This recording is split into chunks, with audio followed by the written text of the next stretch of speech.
El Real Diccionario de la Academia de la Lengua define la palabra literal como que produce lo que se ha dicho o se ha escrito. Es decir, que se vuelve real, que se vuelve pragmático aquello que se ha dicho o se ha escrito. Esta definición me gustó mucho porque yo considero, dentro del mensaje que quise construir para el día de hoy, que Dios es un Dios literal. Dios en sus mandatos es claro. En lo que Él ordena, no le gustan las aguas tibias. Para Él el blanco es blanco, para Él el negro es negro. Somos quizá los humanos los que ajustamos las escrituras sagradas de acuerdo a nuestras expectativas. Entonces tratamos de encontrarle como el vacío a la palabra y acomodarla de acuerdo a lo que yo quiero hacer o a lo que yo quiero interpretar de la vida. Hoy quiero compartirles 5 aspectos en los que Dios me invitó a ser literal. Me mostró su palabra y por medio de ella me dijo: quiero que hagas de esta manera, literal, sin atajos, directo por el camino que yo te estoy mostrando. Y el primer punto que quiero compartirles es que a mí me enseñó el primer mandamiento cuando puso en mi corazón darle el dominio total de mi vida. Esta historia la cuento con más profundidad en el video Términos y Condiciones. Y encuentro una cita bíblica de Mateo 22, 36 al 38, en la que los discípulos le preguntan: Maestro, ¿cuál es el mandamiento más importante de la ley? Ama al Señor tu Dios con todo tu corazón, con todo tu ser y con toda tu mente. Este es el primero y el más importante de los mandamientos. Y quiero detenerme ahí donde él dice: ama al Señor con todo tu corazón, con todo tu ser y con toda tu mente. Es decir, él nos invita a que los sentimientos los reflejemos hacia él, a que lo que somos lo dediquemos a él, honremos a él con cada cosa que hacemos, con cada cosa que decimos, con cada despertar nuevo, lo honremos a él, y con toda nuestra mente, porque la mente, como dice un pastor, es el campo de batalla del enemigo. Es donde nosotros dudamos, es donde nosotros interpretamos la palabra de Dios a nuestro acomodo, de acuerdo a nuestras expectativas. La segunda experiencia que quiero compartirles es que, seguido de esta invitación que me hacía el Señor de entregarle el dominio completo de mi vida, de entregarle mi corazón, de entregarle esa posesión de mi vida a Él, que Él fuera el centro de todo, me llevó a vivir un proceso de la mano de Él para el que quizá no estaba preparado. Y el segundo punto es que me enseñó a admitir que me había equivocado. Cuando empecé a hacer una retrospectiva de lo que había hecho durante todos los años de mi vida, con muchas personas había pecado contra el cielo y contra Dios, contra mis hermanos, contra mis amigos. Me enseñó a cumplir con otra enseñanza. Y hay una cita bíblica de Proverbios 28:13 que dice: quien encubre su pecado jamás prospera, quien lo confiesa y lo deja halla perdón. Entonces, el acto seguido de haberle entregado mi vida a Dios fue una invitación de Él a: vamos a restituir relaciones, vamos a admitir que te equivocaste durante todos estos años y vamos a pedir perdón. Vamos a pedir perdón y vamos a ir de manera horizontal. Te vas a arrepentir de tus pecados conmigo, con Dios, Y vas a ir a las personas con quienes tengas la oportunidad, le vas a decir: me equivoqué, perdóname, estoy en un proceso en el que quiero cambiar, estoy en un proceso en el que quiero tener un nuevo normal y quiero hacer las cosas bien desde este punto cero. Tuve la oportunidad de hablar con muchas personas a las que les dije, manipulé las situaciones, dije mentiras, en mi posición de líder manejé las cosas muy mal. En ese momento yo consideraba que era lo correcto, pero pues ya después me doy cuenta que no. En Hechos 3:19 dice: por tanto, para que sean borrados sus pecados, arrepiéntanse y vuélvanse a Dios, a fin de que lleguen tiempos de descanso de parte del Señor. Y esa era la promesa de Dios: arrepiéntete honestamente, porque yo conozco tu corazón. Él conoce mi corazón y Él sabía lo que había. Ahora ve y restituye las relaciones con las personas con las que sea posible hacerlo, con las que no, hazlo de corazón. Y no vuelvas a estar en esos caminos, porque vas a encontrar descanso de parte mía. Creo que eso me llevó a tener combustible suficiente para el proceso que seguía, porque con Dios es eso, es tan literal que Él te dice: perdona o pide perdón y no vuelvas a fallar, porque yo te voy a respaldar.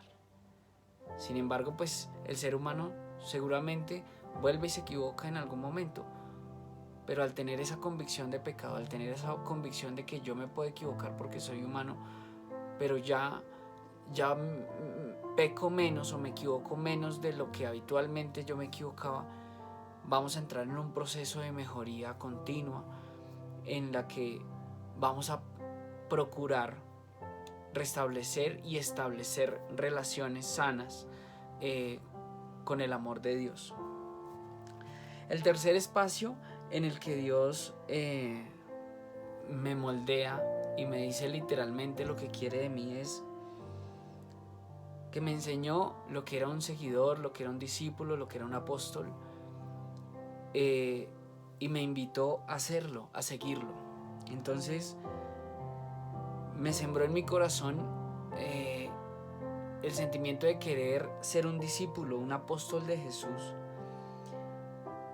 Y considero que es uno de los actos de rebeldía más grandes que puede tener el ser humano, porque en medio de una sociedad en la que vivimos de rumbas, de licor, de una vida desenfrenada y sin límites, que es lo rico, que es lo que nos muestran las redes sociales, que es lo que nos muestran nuestros amigos, querer vivir otro estilo de vida es un acto de rebeldía.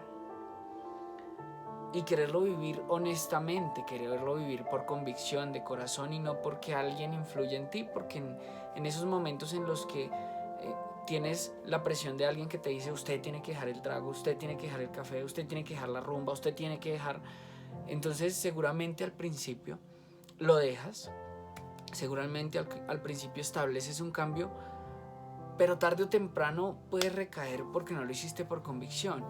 Lo lindo es cuando tú en una relación interpersonal con Dios dices: lo voy a hacer, Dios, porque sé que eso te agradaría, porque ahora sueño con que un día tú me mires a los ojos y me digas: este es mi amigo, como le dijiste a Moisés, este que lo dio todo por mí, este es mi amigo, en este hallo gozo y hallo ese amor que yo quería encontrar en un ser humano.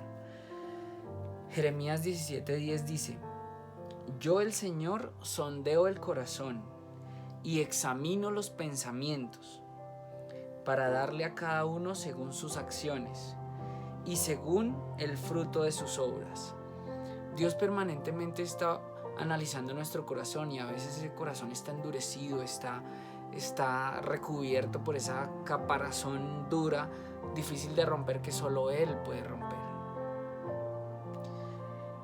Él examina nuestros pensamientos, es decir, nosotros podemos engañar a las personas y decir lo que ellos quieren escuchar, pero a Dios no lo podemos engañar, porque Él conoce nuestro corazón, conoce nuestros pensamientos, y de acuerdo a nuestras obras, que las obras nacen en el corazón y en los pensamientos y se ejecutan de manera literal y de manera pragmática con nuestros actos, y ahí es donde Él nos evalúa. Eres un reflejo de lo que piensas, sientes y haces. Es decir, la invitación es: piensa en mí, como decía el anterior pasaje, que lo amemos con toda nuestra mente, con todo nuestro corazón y con todo nuestro ser. Ámenme con la mente, ámenme con sus sentimientos y ámenme con sus obras, porque de la misma manera los voy a recompensar. Y hay un versículo que a mí me cambió la vida cuando lo conocí, porque ese día cuando lo escuché y lo interioricé, dije: me la juego por Dios. Ya me la jugué por el mundo, me la jugué por la rumba, me la jugué por los amigos, me la jugué por los excesos, y estoy cansado porque me siento vacío. Es dar vueltas en un círculo vicioso que no te da nada. Y por este versículo me la jugué por Dios. Me la jugué para que me dijeran: ¿por qué creen algo que no es? La Biblia fue hecha por hombres.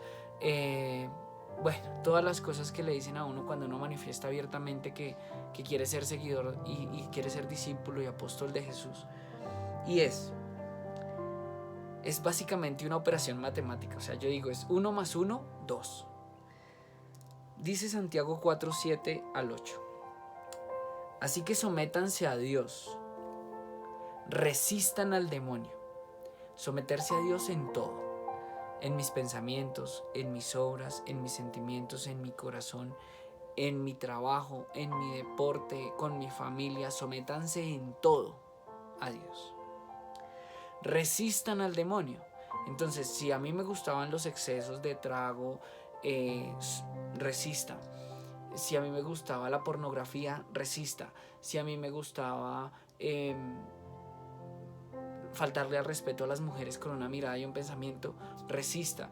Si a mí me gustaba comer en exceso, resista. Si a mí me gustaba hacer mucha pereza más de lo común, resista, levántese. Resista al demonio. Y el resultado de someterse a Dios, resistir al demonio, es que el demonio huirá de ustedes. Luego dice: acérquense a Dios y Él se acercará a ustedes. Es decir, si nosotros nos acercamos al Padre, conocemos más, estamos en una relación diaria con Él, no solo nosotros nos acercamos a Él, Él se acerca a nosotros como un padre lo hace. No quiere decir que esté lejos. Nosotros le cerramos la puerta y queremos utilizar nuestro libre albedrío en otras cosas, en el mundo, que el mundo nos ofrece cosas tangibles.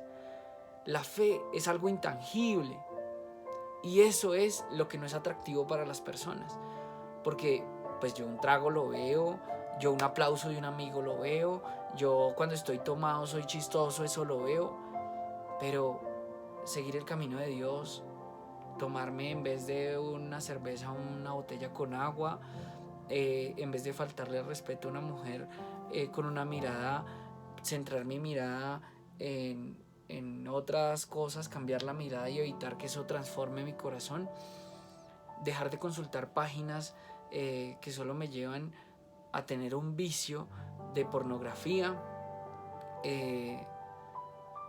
Eso es resistirse, y eso agrada a Dios. Y en el momento que yo trato de abandonar eso, Dios se acerca a mí y me cubre con sus bendiciones. El cuarto punto al que me envía Él es que uno de los errores más comunes del ser humano está relacionado con la pornografía, el adulterio y la masturbación. Y creo que hombres y mujeres sufren en silencio este yugo, porque sin darse cuenta lo hacen porque se volvió costumbre, y llega un momento de mi vida en el que me entero que la pornografía, el adulterio y la masturbación es lo mismo que ser infiel. Cuando los hombres dicen: voy a consultar esta página de internet, están siéndole infiel a la esposa, porque Jesús lo decía en su palabra: el que ha pensado mal de una mujer en su mente ya cometió adulterio.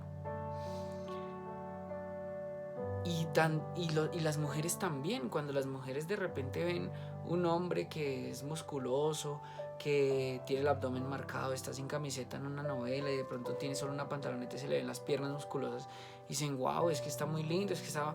Y cambia su corazón y su deseo y desearía tener un hombre al lado, está menospreciando el que Dios le puso al lado y está cometiendo el mismo adulterio que comete un hombre. Lo que pasa es que es más escandaloso el del hombre porque la mujer es voluptuosa, porque la mujer tiene otros atributos que de repente los hombres no. Entonces tenemos legalizado que para las mujeres eso no es pecado, para los hombres sí, y resulta que es pecado sea hombre o sea mujer. En nuestra comunidad o en nuestra sociedad machista es muy común que los papás le digan a los chicos que cuando crezca y esté en el momento tiene que tomarse una cerveza para que sea todo un varón y tiene que ir a un prostíbulo a iniciarse con una mujer porque tiene que ser todo un varón, y son los papás los que le desvían el camino a sus hijos. Es triste ver cómo conoces mucha gente que piensa de esta manera, y a esa invitación es que nos lleva Jesús, que seamos luz en la oscuridad, que nosotros estemos inmersos ahí en oración y en comunión todo el tiempo con Dios para poder resistir esos ataques tan fuertes y poder enseñar a partir del ejemplo que hay otra manera de vivir. En Mateo 5, 27 al 28 nos dice: ustedes han oído que se dijo, dice Jesús, no cometerás adulterio, pero yo os digo que cualquiera que mira a una mujer y la codicia ya ha cometido adulterio con ella en su corazón. Literal. O sea, hay personas que dicen, pero una miradita, pero es que la miré. Incluso pueden estar en la iglesia alabando al Señor y de repente, ¡pum!, se les fueron los ojos con el derrier de una mujer y wow, qué lindo, y empiezan a tener unas expresiones en su corazón que no son correctas y que no van en la misma vía de lo que estamos aprendiendo en la iglesia. Entonces, y aplica para las mujeres también. Y hay mujeres que lo legalizan de muchas maneras porque creen que para ella no aplica ese versículo. Primera de Corintios 6, 18 al 19 dice: huyan de la inmoralidad sexual. Todos los demás pecados que una persona comete quedan fuera de su cuerpo, pero el que comete inmoralidades sexuales peca contra su propio cuerpo. ¿Acaso no saben que su cuerpo es el templo del Espíritu Santo, quien está en ustedes y al que han recibido de parte de Dios? Debemos procurar que el templo del Espíritu Santo sea un sitio agradable para Él, porque definitivamente cuando hacemos estas cosas en contra de nuestro cuerpo, que pues en el mundo nos producen placer, el placer de la carne, ofendemos al Espíritu y lo contristamos. Entonces pues estamos directamente fallándole a Dios y a la carne. Lo dice la palabra de Dios, que es un pecado contra la carne y es más grave que todos los demás pecados. Proverbios 6, 32, 33 tiene una frase que a mí me encanta y dice: pero al que comete adulterio le faltan sesos. Es decir, para el reino del cielo es un bruto el que cometió adulterio, le faltan sesos. El que así actúa se destruye a sí mismo. O sea, el que tenga medianamente algo de lucidez en su mente entiende que al que actúa en adulterio se destruye a sí mismo. Entonces no lo hace en ninguna de sus presentaciones, porque el mundo se ha encargado de vendernos pornografía, de vendernos estas costumbres y legalizarlas desde los comerciales, de programas para niños, novelas, en donde quiera. Y nos escandalizamos, pero seguimos consumiendo más de lo mismo. Entonces creo que el Señor me invita a dejar estas prácticas que ya hemos mencionado, y con toda felicidad puedo decir que lo cambié y que ya llevo mucho más de un año de un cambio total en mi vida, en la que no estoy agrediendo al templo del Espíritu Santo, y he sentido el respaldo de Dios. He sentido que ese cambio en mi vida ha cubierto la vida de otras personas, y creo que cuando uno tiene la gallardía de hablar esto para que se enteren muchas personas, es porque honestamente los puede uno mirar a los ojos y decir: yo cambié, y si yo cambié, tú puedes cambiar, y si yo dejé esas prácticas, tú las puedes dejar, porque yo soy un ejemplo vivo, porque yo no me estoy inventando nada y me estoy basando en la palabra de Dios para los cambios que he tenido en mi vida. Porque hay una prédica que tiene Itiel Arroyo en la que dice que todos juzgamos la trata de blancas y le tenemos miedo a la trata de blancas, y tenemos hijas y nos preocupamos, pero la mayoría consumen pornografía, la mayoría son adúlteros, y él dice: del clic clic al toc toc solo hay un paso. Es decir, es tan culpable el que consume la pornografía virtual como el que la consume en la parte práctica. Entonces, somos una sociedad doble moralista, en la que señalamos al que va a los sitios, bares nocturnos a consumir, y somos los primeros en juzgar cuando somos los primeros en consumir. Es lo mismo que tenía yo esta conversación con una persona que publicaba frases de odio y de división en temas políticos, y generaba división, y pues las personas que me conocen saben que yo ya no volví a publicar cosas que puedan generar división, que puedan generar conflicto, que puedan generar un problema mayúsculo en familias, que puedan dividir hogares, porque a veces maquillado en un meme gracioso, yo puedo hacer que un matrimonio se pelee, y cuando yo logro hacer caer a una persona, estoy pecando. Voy a poner un ejemplo. Cuando yo coloco: la tóxica me está revisando el celular, porque todos esos memes que aparecen, lo puede ver una persona y en su corazón queda sembrado: claro, si yo dejo el celular en la mesita de noche, me van a revisar el celular, o claro, este siempre se lleva el celular para el baño porque no quiere que yo se lo revise porque está siendo infiel, y estoy generando un conflicto con un meme. Entonces las personas que me conocen saben que yo no publico esas cosas, y tampoco publico cosas que generen división política ni que generen problemas, porque considero que en los problemas que hubo hace poco en Colombia, de manifestaciones y muertes y demás, las publicaciones que generaban odio en las redes sociales eran tan responsables de los asesinatos como los que disparaban o tiraban piedras, porque finalmente ellos estaban justificando que los otros hicieran lo mismo. Entonces creo que es exactamente lo mismo, es generar división, es generar odio, y pasa lo mismo en el tema que habíamos tocado anteriormente. Y el quinto paso en el que Dios me invita a seguirlo y a hacer un cambio definitivo en mi vida es la obediencia. La obediencia en la toma de decisiones cruciales. En el diciembre del año pasado, pues estábamos en plena pandemia y demás. Entonces a mí se me ocurrió la idea de pedir vacaciones e irme a trabajar a los Estados Unidos, porque ya mi visa se me estaba venciendo, y según mi teoría, yo necesitaba registrar una entrada a los Estados Unidos y luego regresarme para que me la renovaran más fácilmente. Entonces, como todo ahora en mi vida, yo lo puse en las manos de Dios y dije: Señor, si es tu voluntad, muéstrame.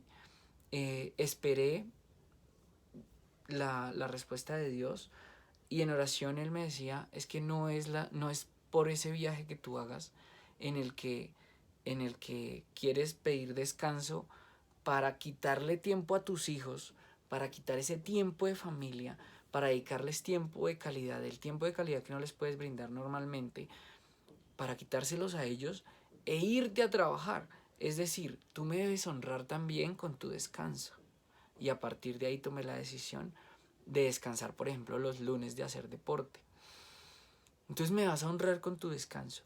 Y si es mi voluntad, tú vas a tener tu visa cuando la necesitemos. En este momento no es prioridad. En este momento es prioridad hacer familia, recuperar a tus hijos, encaminarlos. Y a eso te he llamado. Y eso es lo que necesito que hagas. Y en obediencia aplacé el viaje, me quedé en mis vacaciones y fueron unas vacaciones inolvidables al lado de mis hijos. Entonces, aparte del tema de la obediencia, hubo un momento en el que me ofrecieron un préstamo para comprar un carro.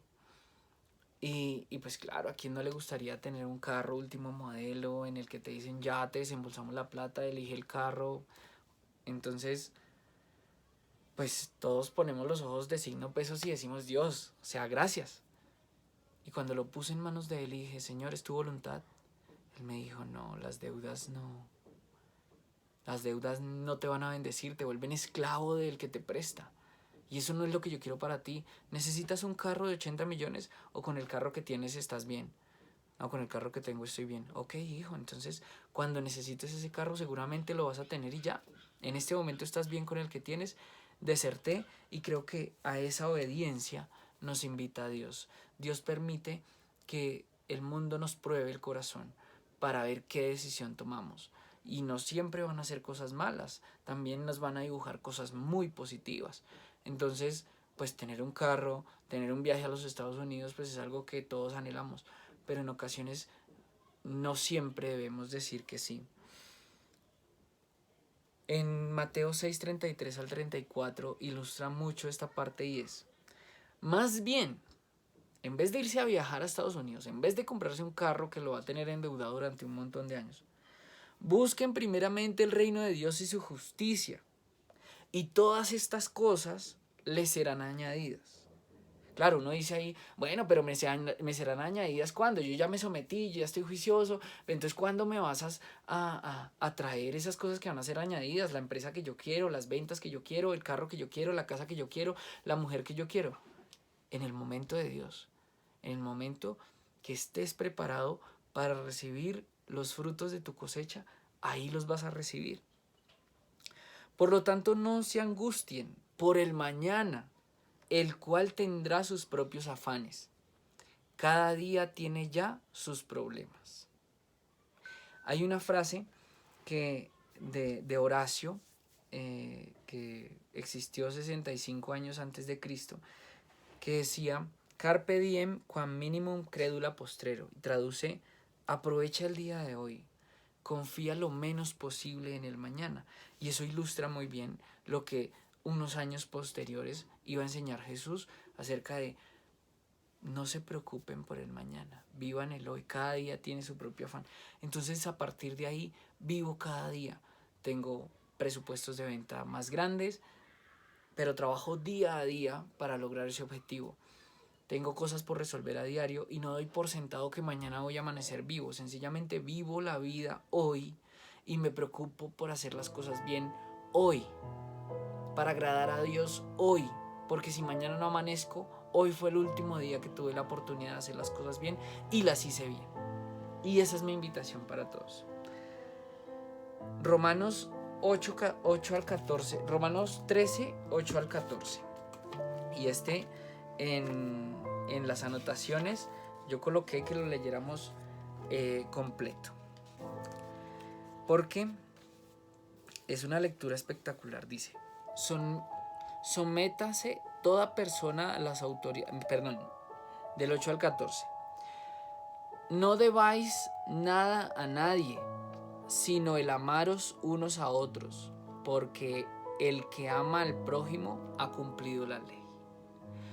Es decir,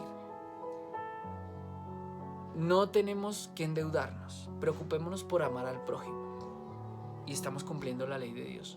Y como Dios dice que todas las cosas serán añadidas, pues Dios nos va a recompensar. ¿Por qué?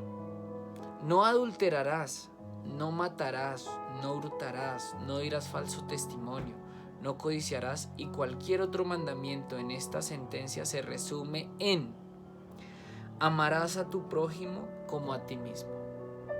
Es decir, si yo amo a mi prójimo, a mi amigo, a mi vecino, a mi mamá, a mis hijos, a mi exesposa, al esposo de mi exesposa, a mi nueva esposa, a mis abuelos, a mis jefes, a mis compañeros, si no los maldigo, si no tengo nada en contra de ellos, si no hablo mal de nadie, estoy amando al prójimo como a mí mismo.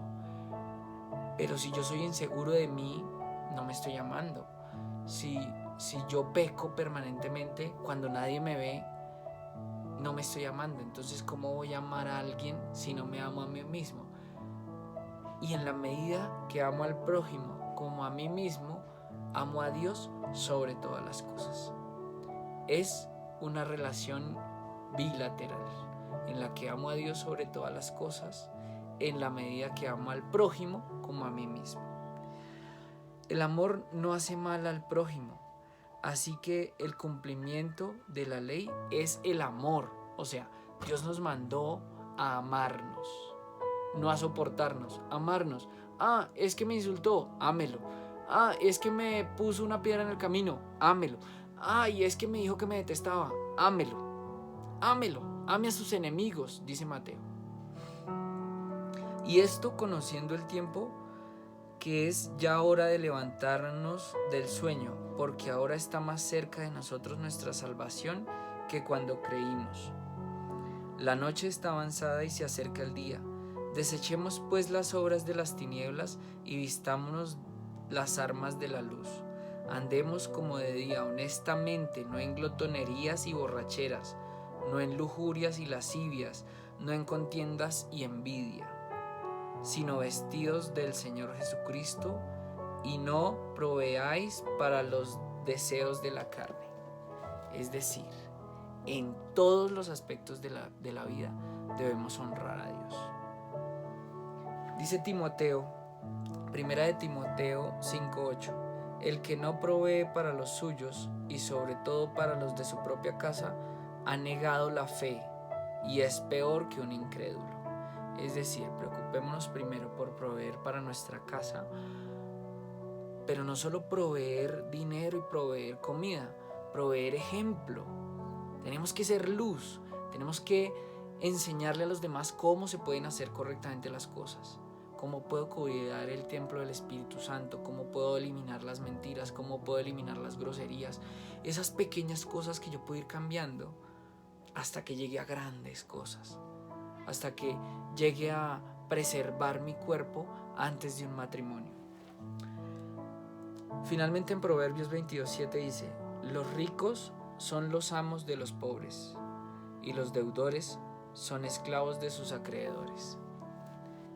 Las deudas no honran a Dios, porque básicamente estamos alimentándonos de una provisión que es falsa, porque el dinero que me estoy gastando no es mío, es del banco o del que me presta. Entonces yo estoy adelantando una provisión que estoy dando por hecho voy a tener. Lo correcto sería vivir con el 70% de lo que ganamos. Es difícil, pero es un proceso. Es un proceso al que se puede llegar si empezamos a hacer las cosas bien hoy, si empezamos a organizar nuestras finanzas hoy. Y en ese proceso tal vez estamos muchos. Señor, gracias por este espacio en el que nos permites de nuevo reunirnos con las personas del otro lado de la cámara. Te quiero invitar a todos los hogares que nos están viendo y a los que no nos están viendo, para que te reciban, Señor, para que te den el quiebre de su libre albedrío y te permitan posicionarte en su corazón como el centro de sus vidas. Señor, dales convicción de pecado y muéstrales cuáles son esos errores, cuáles son esos errores que deben reconocer ante ti y ante las personas. Enséñales a pedir perdón y enséñales a ser perdonados. Enséñales a seguir tus pasos, Señor. Que cada vez seamos más los que queremos seguir tus enseñanzas al pie de la letra. Ser literales. Que si decimos voy a dejar el cigarrillo, lo dejé y no volví al cigarrillo. Que si decimos voy a dejar de consultar páginas pornográficas, lo dejé y ya no volví a ese camino. Que si decimos voy a dejar la infidelidad, voy a dejar la infidelidad y no voy a volver a ese camino. Señor, que quítanos ese agrado que nos da el mundo con sus placeres y ayúdanos a vivir una comunión contigo. Enséñanos a honrarte con todo lo que hacemos, con toda nuestra mente, con todo nuestro ser y con todo nuestro corazón, Señor, para que te agrademos cada vez más a ti. Señor, enséñanos a ser obedientes y acompáñanos en este trasegar que no es fácil. No fue fácil para Jesús, que era Dios hecho carne, mucho menos para nosotros que somos unos simples mortales. Pero tenemos la voluntad, Señor, de cambiar. Amigos, los bendigo. Le doy gracias a Dios por permitirme estar de nuevo aquí con ustedes y espero que me dé la sabiduría para volver pronto. Les mando un abrazo. Bendiciones.